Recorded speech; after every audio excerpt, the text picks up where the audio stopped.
Obrigado pelo convite. Agradeço bastante ao convite da Ação Responsável e também da ABIS e dos demais coordenadores do evento e também pelo convite da Baxter para poder estar aqui palestrando com vocês.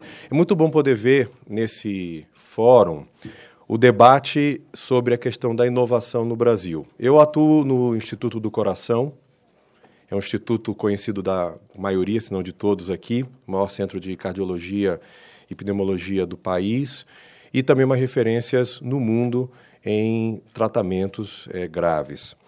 Mas o que a gente nota é que, assim como incorre em tantos outros centros de especialização e de saúde no país, nós somos basicamente dependentes de inovar.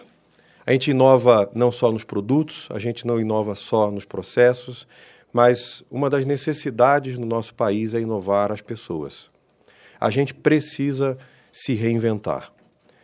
Isso é necessário para a saúde. E muito me agradou quando foi feito o convite de poder falar com vocês que o tema envolve algo muito importante. Diz, inovação na prática.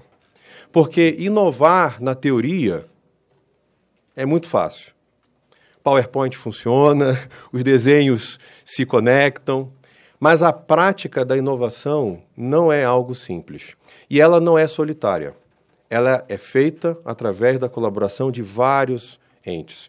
Como aqui os antecessores falaram, a área da regulação, a área dos testes, a assistência prática, a assistência médica, a pesquisa, todos eles, na verdade, criam um ecossistema único que faz com que a inovação vá para frente. Mas o que me pediram para abordar um pouco é que a inovação ela tem um desafio, que se chama custo. Inovação não vem de graça. A ideia é de graça, mas a inovação não é. Como você faz para mitigar esse desafio da inovação na prática com aquilo que possa ter um custo acessível e sustentável? Então, eu queria fazer mais as provocações aqui para a gente poder pensar. E, em parte, essa frase que foi feita por um dos centros de pesquisa europeus, o Dr.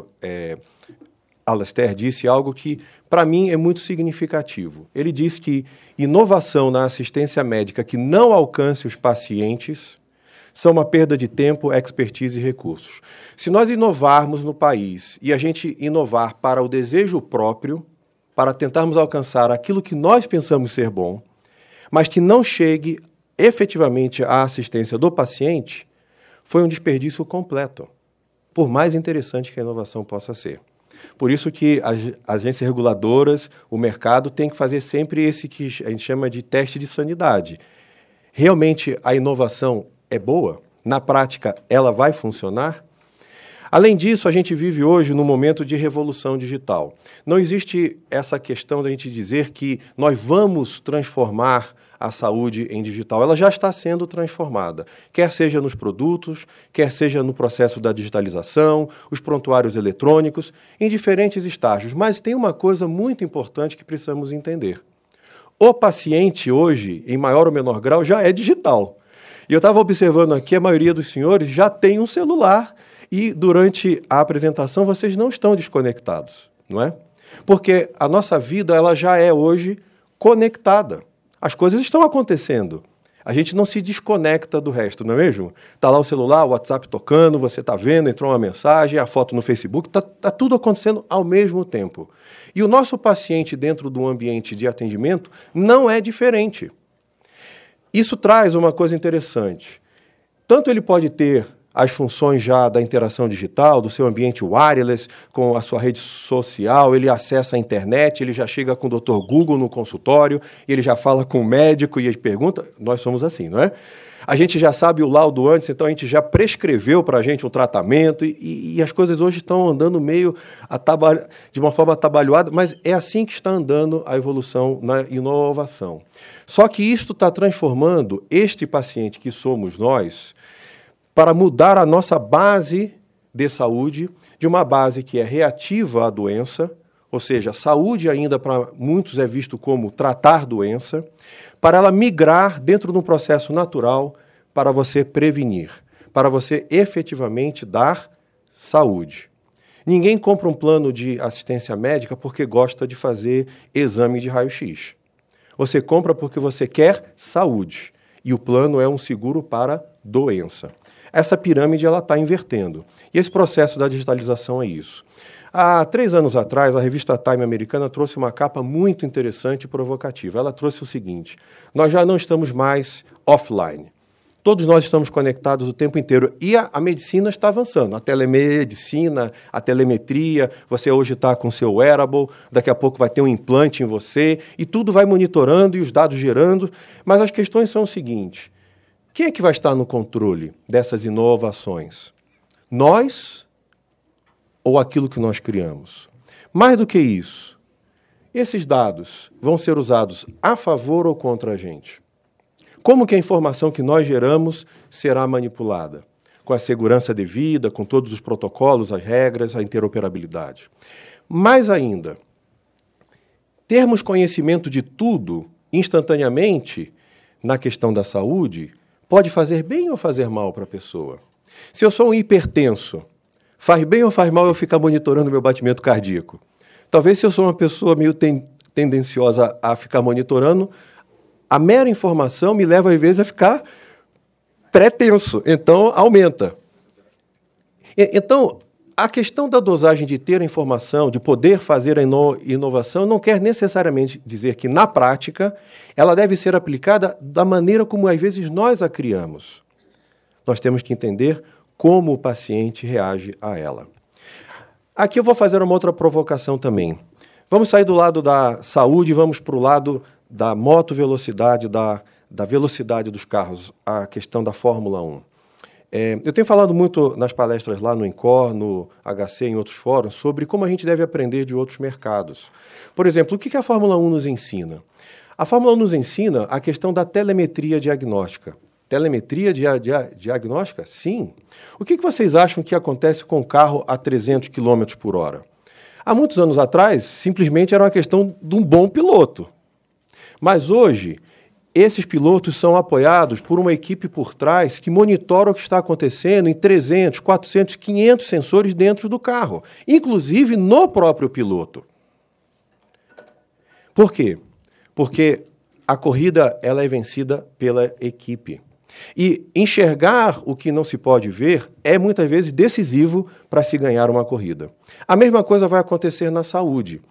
A gente não consegue ver tudo do paciente a todo instante. A telemedicina é uma coisa que vai ajudar. A telemetria também vai ajudar. Então, nós vamos trazer novas tecnologias, nós vamos trazer inovações que vão nos permitir enxergar o que não vemos. Veja esse exemplo que, num caso lá na Inglaterra, a McLaren, a gente tem falado lá no INCOR com a McLaren, para ver o que eles fizeram, por exemplo, na telemetria de crianças pequenas na UTI pediátrica. Se você consegue monitorar um carro a 300 por hora, que gera 1 terabyte de dados a cada volta, o que você acha que você conseguiria fazer monitorando, por exemplo, preditivamente, o descompasso cardíaco de uma criança que nasce com uma deficiência congênita? Será que você conseguiria antever, talvez, um problema? E aí evitar um infarto ou uma descompensação grave? Então, eles fizeram um case, se vocês tiverem a curiosidade de ver na internet, tem essas informações, onde eles pegaram a tecnologia que era de um segmento e eles fizeram uma avaliação de como aquilo poderia ser transposto para um outro segmento. E, de fato, os casos que eles mostraram nesse hospital inglês foram impressionantes, de eles conseguirem antever em 6 horas o infarto na criança. Em 6 horas, não 6 minutos, 6 horas eles conseguiram antecipar a situação. Então, a telemetria diagnóstica, ela hoje, mais do que apenas um luxo, ela é uma necessidade, justamente para você evitar filas, você evitar ter que corrigir doenças e intercorrências graves que poderiam ser evitadas. Você pode pegar, às vezes, um paciente que está em diálise em sua casa e que ele não tem que ir ao hospital para fazer a hemodiálise, pode fazer talvez na sua casa, mas se você consegue monitorá-lo à distância com os dados, você consegue ver se ele está fazendo a diálise da maneira certa, se talvez a volumetria que ele fez manteve ele com um grau de qualidade, e em vez de você dizer apenas que você está monitorando, essa questão de monitoração parece meio Big Brother. Você fica olhando, mas ninguém faz nada. A monitoração verdadeira, ela é, na verdade, uma assistência remota. Você tem o dado, você tem a análise crítica da informação e você permite fazer uma intervenção correta. Essa é a verdadeira telemetria diagnóstica. Enxergar o que não vê para atuar naquilo que precisa. Inovações assim misturam equipamento, processos, cultura, melhora da mão de obra e software. É tudo junto, tudo combinado. E isso realimenta o paciente. Então, se você está na sua casa e você consegue ter uma intervenção precoce para melhoria, o que você, na verdade, ganhou? Qualidade de vida, certo? Então, assistência remota monitorada, intervenção precoce, envolve menor hospitalização, que impacta no custo. Ou seja, o dinheiro agora é melhor usado para outras coisas. Além disso, quando você faz esse processo, você está, na verdade, fazendo uma outra coisa. Você está aumentando a qualidade e a eficiência do sistema e, ao mesmo tempo, reduzindo o tempo de intervenção, de deslocamento. Para alguns casos, às vezes, o paciente tem dificuldade de se deslocar e gerando uma economia social. Uma outra coisa que a gente deve pensar é a questão dos aplicativos, né? Se você tem hoje medições que você pode fazer, o que acontece se você consegue antever, ou talvez ao longo do tratamento do paciente, você permitir ao médico já conseguir planejar a intervenção que chega? Será que a ambulância precisa chegar no pronto-socorro para você saber o que vai acontecer e aí talvez ali o paramédico te dizer o que aconteceu? Ou se ao longo do caminho, e dependendo do lugar, como em São Paulo, você fica preso na Avenida Paulista, você já poder informar e a pessoa já se preparar. A tecnologia, eu acho que a gente às vezes tem que parar e ver que a tecnologia ela tem que ser usada como ela foi concebida, para o bem das pessoas. Ela não é o fim, ela é o meio para isso. A inovação tem que ser vista isso. A tecnologia tem que ser usada para o bem, e não simplesmente porque ela é encantadora. Então, de novo, menor hospitalização, intervenção precoce e assistência. A gente reequilibra essa balança que no nosso país é uma balança complexa de gastos versus qualidade. Então, aqui finalizando, esse é um trabalho interessante que o MIT fez alguns anos atrás, onde ele faz uma provocação sobre o que é o paradoxo do custo. Porque todo tipo de medicação, inovação ou aparelho que você cria, teoricamente, pelo valor que você investiu, deveria custar os olhos do Marajá, né? É uma coisa muito cara no início. Então, as pílulas inicialmente para tratamento de câncer, outras doenças, deveriam custar milhares e milhares de dólares. Mas essa balança nunca fecharia, esse equilíbrio não fecharia. Então, o que eles mostraram é que em todas as indústrias, a tecnologia ela tem que fazer coisas para ser melhor e mais barata.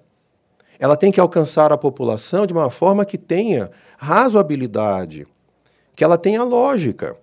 E, nesse sentido, a saúde, muitas vezes, ela tem que perceber se a inovação que está sendo proposta se encaixa no modelo de atuação social, de atuação técnica, de atuação médica.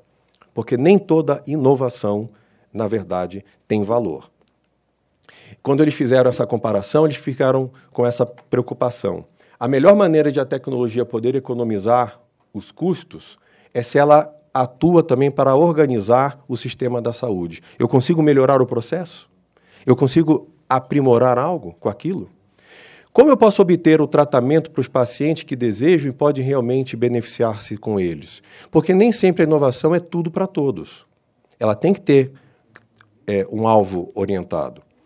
A maior ênfase na mudança organizacional também.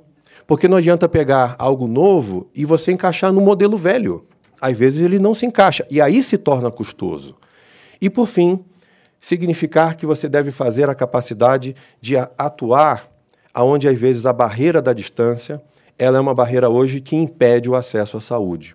A tecnologia pode vir, sim, para preencher um vácuo, que é a questão do nosso país continental, com pessoas que têm dificuldade, às vezes, de se deslocar, e você pode levar a saúde a elas.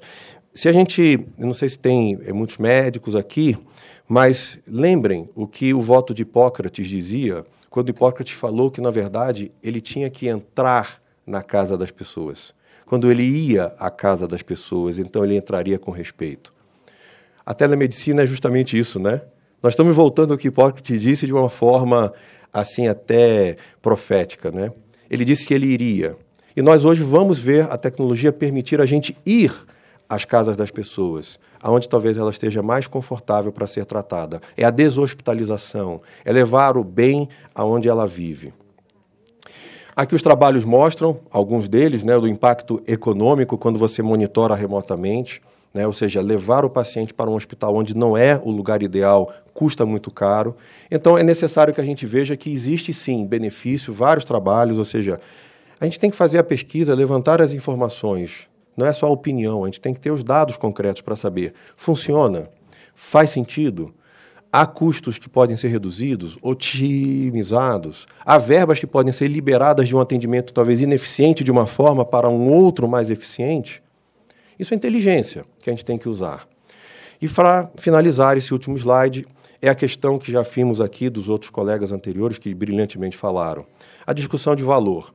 Eu sou engenheiro de formação. E para todo engenheiro tem que ter uma equação. Valor é algo muito subjetivo, de fato. Quanto custa um copo d'água? Talvez aqui em Brasília custe alguns reais. Mas se você está no meio do deserto, ele custa a sua vida, dependendo da situação, porque você depende daquilo. Então, o valor é uma questão de qualidade versus o custo de acesso a ele. Pode custar mais, mas se a qualidade que você está dando é de sobremaneira maior, o valor daquilo também pode ser importante. Mas se custa pouco, mas a qualidade ela é muito baixa, o valor talvez não se compense. A gente tem que fazer esse exercício. Infelizmente, uma das coisas que a gente discute muito lá no hospital, no INCOR, né, eu acho que vários outros na área de saúde também têm se percebido isso. A gente tem que passar a fazer a conta certa. Conta de saúde não é insumo. Conta de saúde não é o quanto custa um insumo, é quanto custa a cadeia do tratamento do paciente. Algumas coisas custarão mais, mas na jornada daquele paciente você tem uma jornada que custa menos. Mas a gente hoje não consegue, às vezes, enxergar isso. A inovação talvez nos faça trazer essa reflexão. Nós precisamos entender quanto custa tratar a pessoa e não quantos pedacinhos deles custam ao longo do caminho. Porque, às vezes, essa visão um pouco segmentada, míope, pequena, faz com que a gente perca de vista o quanto certas inovações vão mudar a nossa fórmula da saúde e trazer, com certeza, uma saúde que todos nós queremos. Muito obrigado.